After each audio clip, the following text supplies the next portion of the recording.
Cari amici della Via dei Presepi, buon anno a tutti. Ormai abbiamo passato i festeggiamenti e le abbuffate di Capodanno, ci avviciniamo verso la Befana che sarà domani. Quest'oggi però continuiamo il nostro giro nel territorio alla visita di presepi artistici e particolari. Siamo a Mogliano Veneto, con noi abbiamo Luigi Di Leva che è uno dei collaboratori qui del gruppo che si occupa di questa realizzazione. Sì. Buon anno Luigi. Buon anno anche a te, Luigi. Niente, raccontaci un attimino quello che abbiamo alle nostre spalle. Allora, questo qua è un presepio artistico napoletano, ha circa una ventina d'anni che ho iniziato con i genitori a farlo. Piano piano, anno per anno, ho abbellito sempre di più, arrivare fino ad avere 52 statue del presepio napoletano, tutte provenienti da San Gregorio Armeno.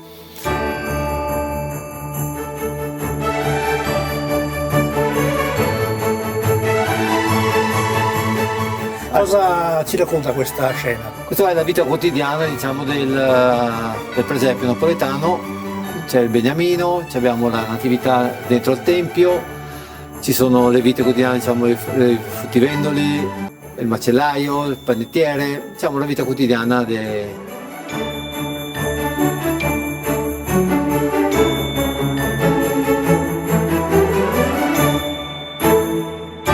Luigi, ci dicevi poc'anzi un doveroso grazie ai tuoi due collaboratori. ai miei collaboratori Luca Albanese e Sandro Valonta, che mi hanno aiutato nell'allestire il presepio qua a Mogliano, in piazza proprio.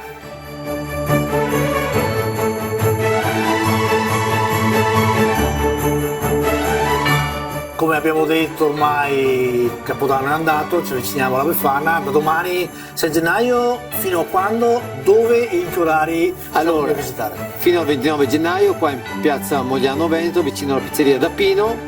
Gli orari sono dalle 10 a mezzogiorno e dalle 15 alle 19 la sera. Luigi, intanto grazie mille di averci accolto qui in questo bellissimo presepe. Grazie a voi. Facciamo ancora gli auguri di buon anno, Buon anno. speriamo che sia un 2026 stupendo. Lo sarà anche per voi, perché sicuramente avrete ascoltato il mio consiglio e lo continuerete ad ascoltare.